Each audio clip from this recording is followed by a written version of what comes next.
안녕하세요. 예담교회 중고등부 여러분. 오늘 예배를 드리신 후에 공가를 들으러 오신 여러분을 환영합니다.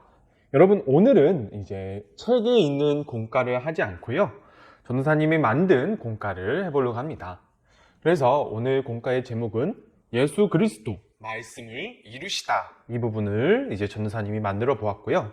이 부분의 이제 부제는 예수님이 이루신 구약의 예언은 무엇일까? 이 부분을 해보려고 합니다.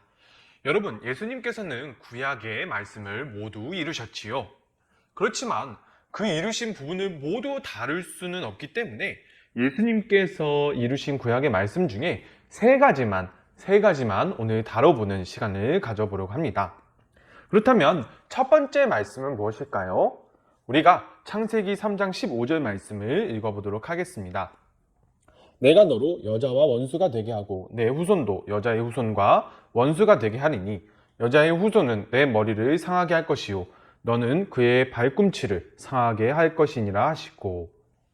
여러분, 예수님께서는 여자의 후손으로 오셨습니다.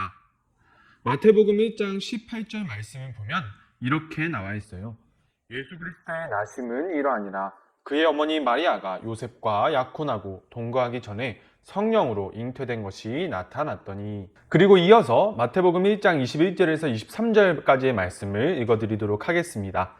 아들을 낳으리니 이름을 예수라 하라. 이는 그가 자기 백성을 그들의 죄에서 구원할 자이심이라 하니라. 이 모든 일이 된 것은 주께서 선지자로 하신 말씀을 이루려 하심이니 이르시되 보라 처녀가 잉태하여 아들을 낳을 것이요 그의 이름은 임마누엘이라 하리라 하셨으니 이를 번역한즉 하나님이 우리와 함께 계시다 함이라. 여러분, 창세기에서 하나님께서 이제 여자를 유혹한 뱀에게 저주를 내리시면서 이제 여자의 후손이 뱀의 머리를 밟게 될 것이라고 말씀하셨지요. 그것이 신약에서 어떻게 이루어지냐면요, 예수님께서 여자의 후손으로 이 땅에 오심으로 말미암아 이 사단, 뱀으로 상징되는 사단을 이기시는 모습을 우리가 보게 되는 것입니다. 사단은 예수님을 십자가에 못 박음으로 말미암아 죽임을 당하도록 만들었지만 예수님께서는 죽음 가운데에서 그냥 끝나신 것이 아니라 다시 부활하심으로 말미암아 죄의 권세, 사단의 권세를 이기시는 모습을 우리가 발견할 수 있습니다. 여러분, 그렇다면 구약의 두 번째 예언의 말씀은 무엇일까요? 창세기 22장 18절 말씀을 읽어보도록 하겠습니다. 또 내 씨로 말미암아 천하 만민이 복을 받으리니 이는 내가 나의 말을 준행하였음이니라 하셨다 하니라. 여러분, 예수님께서는 아브라함의 후손으로 이 땅에 오셨습니다. 그렇다면 이 이루어진 것을 우리가 어떤 말씀을 통하여서 알 수 있을까요? 마태복음 1장 1절 말씀을 읽어보도록 하겠습니다. 아브라함과 다윗의 자손 예수 그리스도의 계보라. 그렇다면 아브라함의 자손으로 오신 예수님은 어떠한 뜻을 이루시기 위해서 이 땅에 아브라함의 자손으로 오신 것일까요? 요한복음 6장 35절 말씀을 읽어보도록 하겠습니다. 예수께서 이르시되 나는 생명의 떡이니 내게 오는 자는 결코 줄이지 아니할 터이요 나를 믿는 자는 영원히 목마르지 아니하리라. 여러분, 하나님께서 아브라함과 언약을 맺으실 때 천하 만민이 아브라함으로 말미암아 복을 받게 될 것이라고 하나님께서 언약을 맺으셨습니다. 예수님께서는 아브라함의 후손으로 이 땅에 오셨습니다.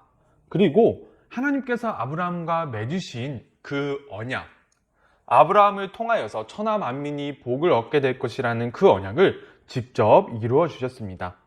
그 언약을 어떻게 이루어 주셨냐면 바로 이 세상 사람들에게 진짜 복이 무엇인지 알려주시는 것이었지요. 그 복이란 바로 예수님께서 하신 말씀, 예수님께서 보여주신 삶을 믿고 그대로 살아갈 때 사람이 누릴 수 있는 참된 행복을 얻는 것을 예수님께서는 보여주셨습니다. 그것이 바로 아브라함의 후손으로 말미암아 천하 만민이 복을 받게 될 것이라는 것을 이루시는 것이었습니다.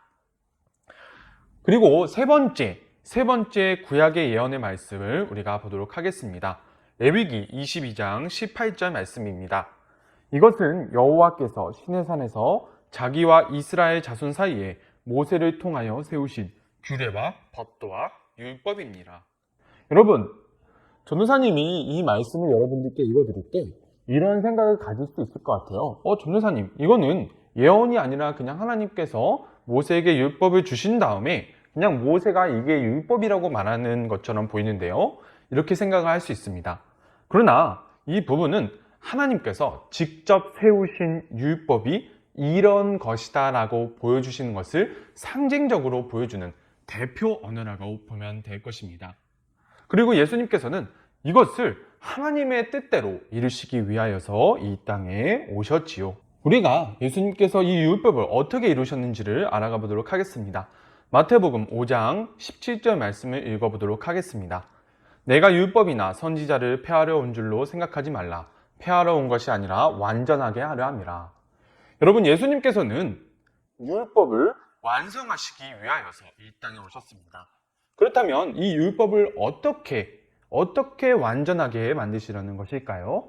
마태복음 22장 37절에서 47절까지의 말씀을 또 읽어보도록 하겠습니다.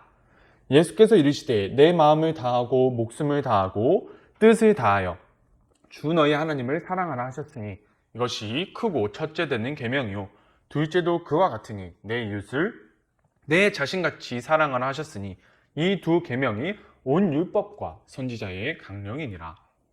여러분, 예수님께서는 예수님께서 살아가시던 당시에 하나님의 말씀을 사람의 가치관대로 해석했던 그러한 잘못된 것들을 고치시기 위하여서 정말로 수많은 사역들을 하셨습니다.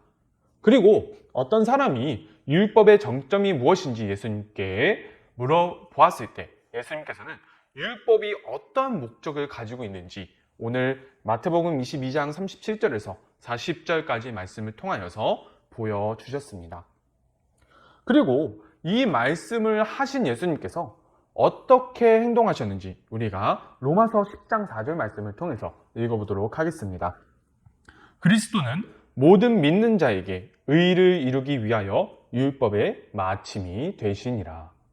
여러분, 예수님께서는 율법을 잘못 해석하고 있던 유대인들에게 율법을 어떻게 이루어야 하는지 말씀을 해주셨습니다. 율법의 참 의미는 하나님 사랑과 이웃 사랑이라고 말씀을 해주셨지요. 예수님께서는 이러한 율법의 참 의미를 유대인들에게 말씀을 해주신 다음에 그대로 끝내버리시는 것이 아니라 그냥 말씀만으로 끝내버리시는 것이 아니라 우리가 방금 읽었던 로마서 말씀대로 십자가의 죽으심으로 말미암아 이 사랑이 어떠한 것인지를 직접 보여주시고 사랑이 어떤 것인지 보여주심으로 말미암아 율법의 의미를 끝내버리시는 그러한 모습을 우리가 볼 수 있게 되었습니다. 사랑하는 여러분, 오늘 구약의 말씀을 예수님께서 어떻게 이루셨는지 그 중에서 세 가지를 우리가 살펴보았는데요. 오늘 예수님께서 우리를 위하여서 어떻게 말씀하고 계신지, 무엇을 말씀하고 싶으신지 우리가 머릿속에서 이해하는 것으로 끝나는 것이 아니라 우리의 마음 안으로 내려 보낼 수 있는 우리가 되었으면 좋겠습니다. 여러분, 오늘 예언 성취가 어떻게 되었는지 그 부분만 전도사님에게 적어서 보내주시면 감사하겠습니다. 여러분, 지금까지 공과 들어주셔서 너무 감사하고요. 다음 주에 만나요.